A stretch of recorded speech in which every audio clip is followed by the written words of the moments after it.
الله أكبر الله أكبر.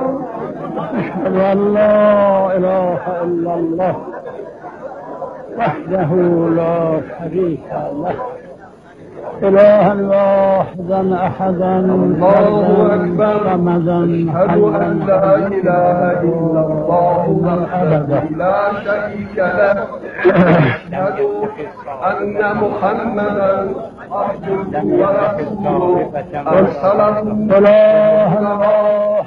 إلها واحدا فردا صمدا حيا قيوما دائما أبدا لم يتخذ في عز جلاله صاحبة ولا ولده.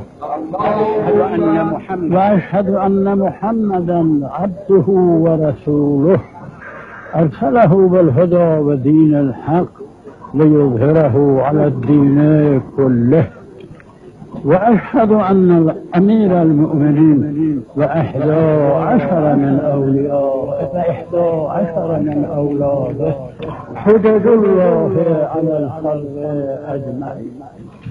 وأشهد أن الموت حق والقبر حق والصراط حق والميزان حق والجنة حق والنار حق